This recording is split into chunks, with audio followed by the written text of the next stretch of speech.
The Banquet of the Flayed God. There is a story that survived only in whispers, buried beneath layers of translation, softened by myth until its core was nearly forgotten. It tells of a god who wore human skin. His name was Totec, our Lord the Flayed One, worshipped long before the height of the Aztec Empire. In temple courtyards across ancient Mesoamerica, his festival was not spoken of lightly. Once a year, under the growing heat of spring, victims were sacrificed, their skins removed and worn by chosen priests who walked the streets as living embodiments of renewal. To the people who performed these rites, it was not cruelty, it was cosmic duty. Totec represented rebirth, crops shedding husks, snakes sloughing skin, life renewing through death.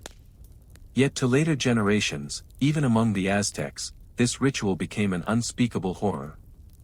When the Spanish conquistadors arrived, they burned the temples and smashed the stone idols, recording only fragments of what they saw, priests wearing robes of flesh, blood soaking into the roots of maize fields. Archaeologists have since uncovered temple stones in Tlaxcala and Puebla engraved with flayed figures, and in 2019, excavations at Mexico City's Templo Mayor revealed the long-rumored House of Skulls, rows of mortared human crania forming walls around altars. There, fragments of Totec's effigy emerged from the soil, a face stretched over another, eyes hollow, lips half-smiling. Evidence of worship both meticulous and macabre. The rites began with ritual duels.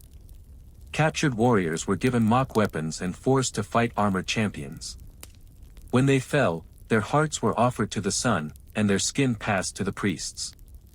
For 20 days, those priests wore it, walking among the people, accepting offerings, their borrowed flesh drying and darkening in the sun. They were thought to embody renewal itself, the dead feeding the living, humanity feeding the gods. Later chroniclers, especially the Spanish friars, described the festival in tones of horror.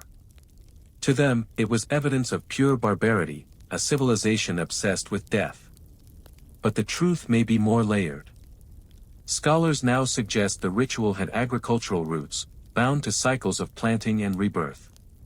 Just as seed must decay for new life to emerge, the body, too, was a vessel to be shed. Still, even within Aztec society, the cult of the flayed god carried a sense of unease. His images were hidden, his altars buried beneath later constructions. After the fall of the empire, his name was rarely spoken aloud. Priests who once wore the skins now appeared in colonial records as demons. The ritual was erased from official chronicles, remembered only in fragments of stone and forbidden prayer. Fringe researchers have long speculated that the practice was older than the Aztecs, that it originated among the Toltecs or even the Olmec, whose colossal stone heads hint at lost cults of transformation. Some interpret the flaying as metaphoric, an ancient expression of shedding sin or mortality, but the archaeological record leaves little doubt of its literal nature. Scholars still debate whether Totec was a symbol of fertility or something darker, a divine force reminding humanity of its fragility. In his image, human skin stretched over divine muscle, mortality and divinity blur. He is both victim and god, destroyer and renewer. Perhaps that is why later generations tried to erase him. His existence forced them to confront a truth too unbearable, that life itself feeds on death. Today, the statues of Totec stand in museums, his eyes staring through the faces of those who view him. The plaster restorations give him back his color, red, gold, and white, the hues of dawn and decay. He is not gone, only quieted, waiting for those who still listen to the silence of the past. The city that fed on itself. High in the barren hills of Anatolia, where wind scours the stone and the earth keeps its secrets, archaeologists unearthed a place that should not have survived at all. A settlement of mud, brick and ash, burned to its foundations, its streets littered with bones that did not belong to animals. The name given to it was Catalhoyuk, one of the world's earliest cities, founded nearly 9,000 years ago, a dense hive of people who lived and died stacked in layers of clay and memory. But within its ashen ruins lies evidence of something darker than time was meant to remember, the city that may have turned on itself. At first, the excavations seemed ordinary, burials beneath houses, painted walls, clay figurines. Then the pattern emerged. Bones of the dead had been deliberately broken, flesh stripped clean. In certain homes, human skulls were plastered, painted, and displayed like trophies, their hollow eyes staring from walls that once sheltered families. Archaeologists found butcher marks on ribs indistinguishable from those on the bones of deer and oxen. Some skulls were defleshed with care, others smashed as if in frenzy. It appeared the citizens of Catalhoyuk had eaten their own. Mainstream researchers hesitate to use the word cannibalism. They speak instead of ritual consumption or secondary burial practices. The past, after all, resists our modern disgust. Yet a few bold voices have drawn the line clearly. In times of famine, they argue, when harvests failed or plague spread, the people of this proto-city may have turned ritual into survival. The thin air, the smoke-blackened ceilings, the sheer density of the dead all speak to desperation. Scholars still debate whether it was hunger, religion, or both that led to the feast of their own kind. A more fringe interpretation claims the people of Catalhoyuk believed in consuming their dead as a way of keeping them close, a grotesque communion, meant to preserve memory within flesh. In one burial pit, the bones of a woman were found mixed with those of an infant, suggesting a rite of shared rebirth, a cycle where death nourished life. If true, it would make this city one of humanity's first and darkest mirrors, civilization's dawn stained with blood. There are other clues. Wall paintings depict headless bodies and vultures swooping from red skies. Some scholars see myth, birds carrying souls to the afterlife. Others see grim reality, exposure of corpses, the bones later collected and eaten. In one mural, a group of figures dance around a decapitated corpse, in another, a line of people carry skulls as offerings. The boundaries between life, death, and sustenance blur. Over time, it seems the city could no longer bear its own rituals. The fires that consumed Catalhoyuk were deliberate. Homes were set ablaze one by one, as if in penance. The survivors sealed the site and left, their culture vanishing into prehistory. For millennia, no one built there again. When later peoples settled the plain, they avoided the mound entirely, as though the earth itself had memory. Fringe archaeologists whisper that this was the first recorded collective erasure, a civilization deleting itself from history. The practice of plastering skulls disappears from later Neolithic cultures, as if the memory was too shameful to carry forward. Only fragments of figurines and painted eyes remain, watching, warning, waiting. And yet, to look at Catalhoyuk's walls is to see the first steps of humanity's story, the move from caves to cities, from isolation to community. Perhaps the darkness was inevitable. To build together, to live so close, is also to face the terrible intimacy of survival. Civilization, it seems, began not with order but with appetite. Scholars still debate whether the people of Catalhoyuk were victims of famine, faith, or fear. But one truth remains: before history began to write itself, humanity was already learning what it meant to hunger for both life and memory. The city that fed on itself did not vanish. It became a warning, whispered through every empire that followed: beware the cost of survival. The queen who spoke to shadows. In the silent deserts of southern Mesopotamia, where the Euphrates once shimmered like a ribbon of light, archaeologists uncovered a burial complex unlike any other. Deep beneath layers of ancient earth lay the tomb of a woman whose name had been carved away from every surviving record. Her sarcophagus was made of black bitumen, its lid sealed with silver rings etched in cuneiform script, half erased, half cursed. The surviving inscription read only one haunting phrase: "She who spoke to the dead." To historians, she is sometimes called the Shadow Queen, though no empire claims her. Her story begins, as so many forbidden ones do, with the Sumerians, the world's first city builders, whose priests communed with the gods through smoke and sacrifice. Yet this woman, it seems, took communion further. Texts found near the site, fragments from the city of Ur, dating to around 2100 BCE, describe a ruler's consort who built a shrine not for the gods, but for those below. A temple of mirrors and obsidian, designed to call voices from beneath the earth. In the myths of Mesopotamia, the dead dwelt in a shadowy underworld called Kur, a place of dust where the dead eat clay and drink darkness. To speak to them was forbidden. Yet this queen defied the priesthood, claiming she could pierce the veil between worlds. The records tell of nightly ceremonies, bodies anointed with oils, mirrors turned toward the ground, singers chanting until the air grew heavy with something unseen. Mainstream historians suggest the rites were psychological, forms of trance or early necromancy meant to channel ancestral wisdom. But the physical evidence unearthed from her tomb says otherwise. In adjoining chambers, archaeologists found human bones arranged in circles, burnt offerings of sulfur and copper, and jars sealed with resin, each containing strands of hair. Most chillingly, several skeletons showed signs of deliberate mutilation, jawbones missing, skulls inverted. Scholars still debate whether these were sacrificial victims or participants in ecstatic ritual. Fringe theories flourish, of course.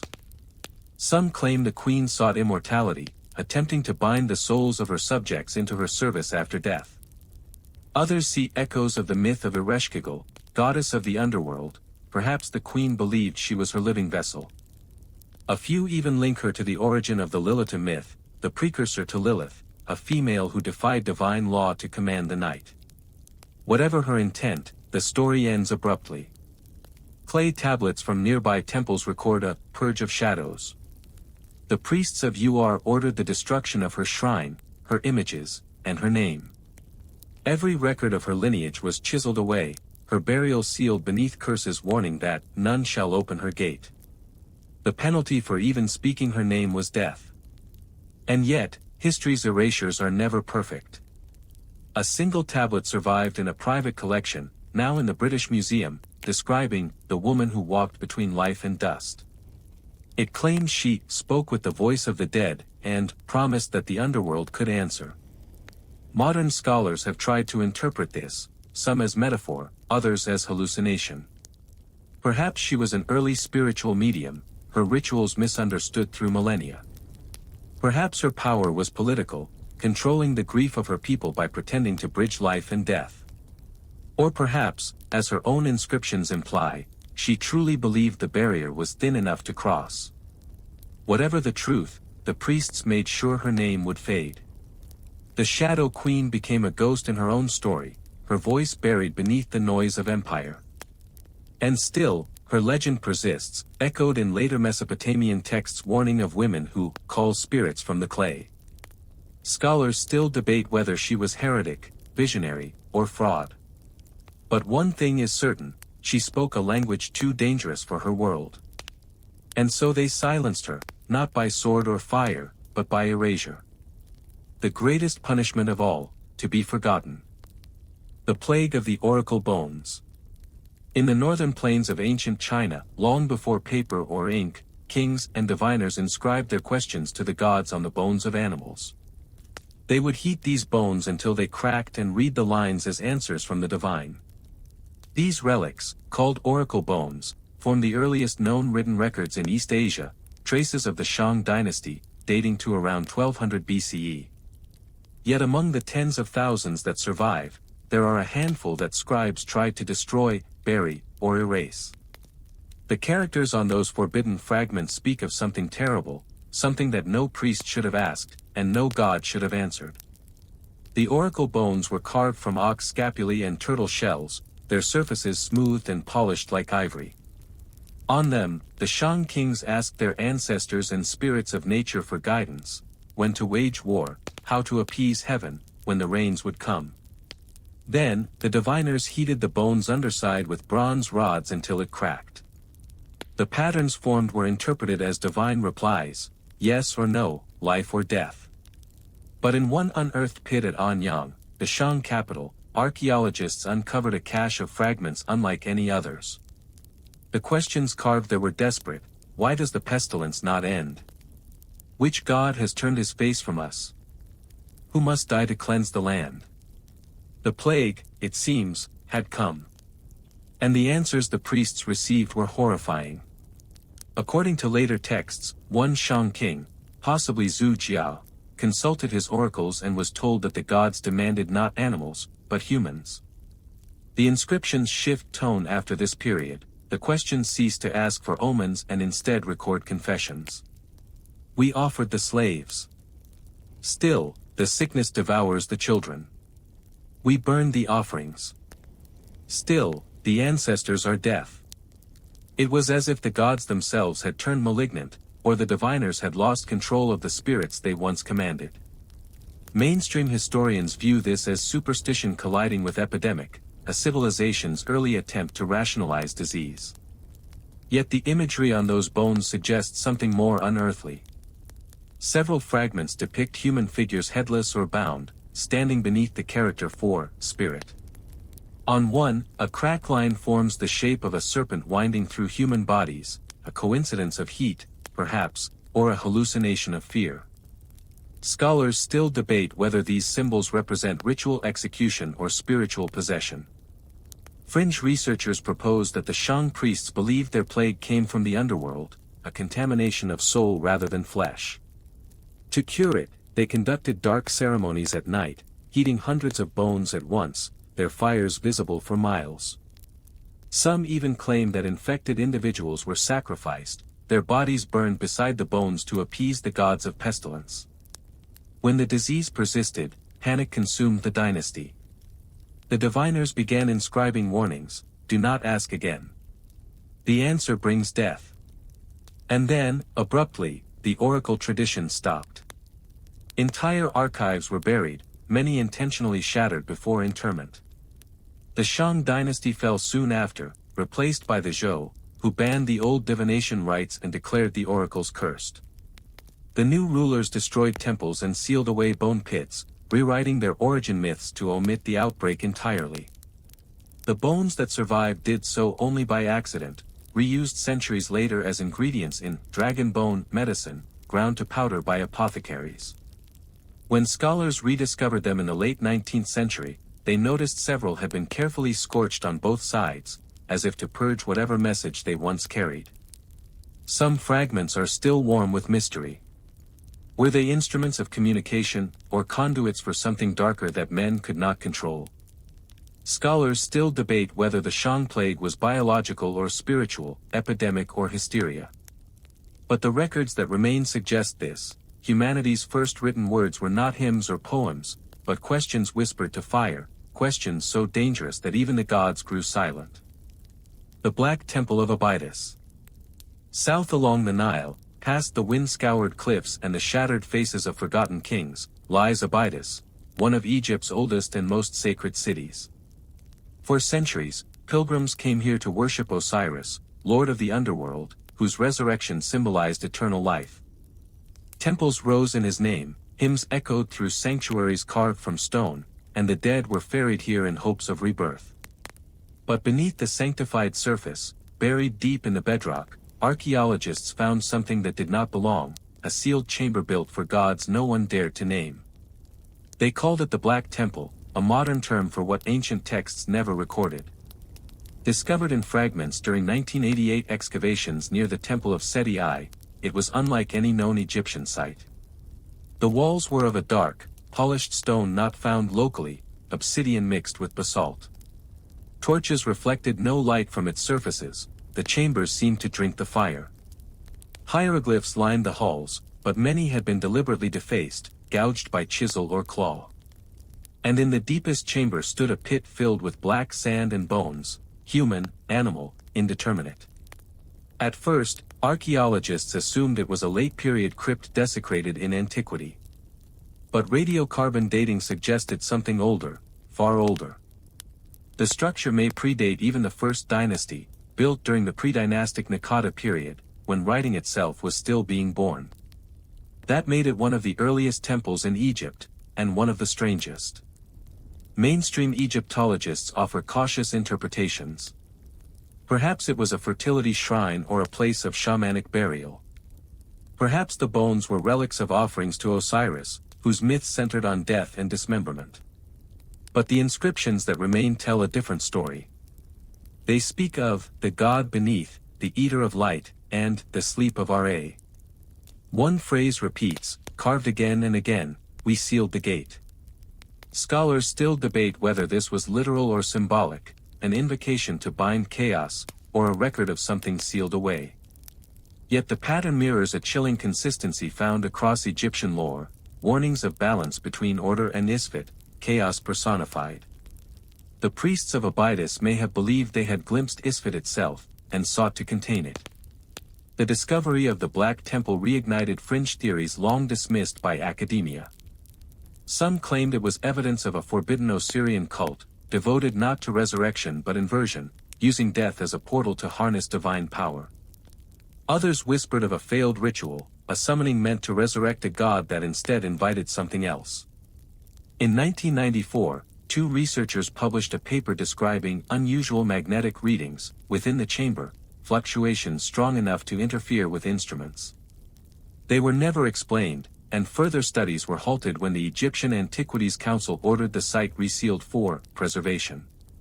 What lies beneath that seal remains uncertain.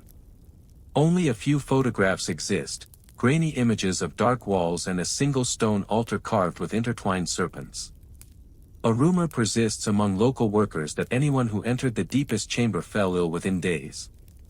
Official reports mention environmental contamination, but within Abydos itself, older residents still whisper that the temple should never have been opened. If the story of Egypt is one of eternal balance, life and death, light and shadow, the Black Temple is its forgotten inversion. Here, the Egyptians did not celebrate the return of Osiris. They feared what had once returned. Some say the site was intentionally erased from temple lists, its gods unnamed, its rituals forbidden. Others believe Seti I himself ordered the chamber sealed after witnessing what should not be seen. Perhaps that is why Abydos, so famous for life after death, holds at its heart a tomb that belongs to neither. Scholars still debate whether the Black Temple was a myth magnified by archaeology or an authentic remnant of forgotten worship. But standing on the sands above it, one feels a presence both ancient and uneasy. The wind howls through the ruins as if through hollow stone lungs, carrying a single truth whispered across millennia: not every temple was built to honor the gods. Some were built to imprison them. Conclusion. Across 5 forbidden tales, the flayed god, the starving city, the shadow queen, the cursed oracles, and the Black Temple, a pattern emerges: humanity's endless dance with its own darkness. These are not merely stories of cruelty or faith gone wrong, they are echoes of curiosity unrestrained, of power sought where none should tread. Each was buried or burned not just to hide horror, but to preserve sanity. We erased them to protect ourselves. Yet time, with its cruel patience, unearths what fear once buried. These ancient shadows remind us that progress has always walked beside peril, and that the boundary between enlightenment and nightmare is thinner than sand in a desert wind. We study the past to understand it, but sometimes the past studies us back, from beneath stone, beneath skin, beneath silence.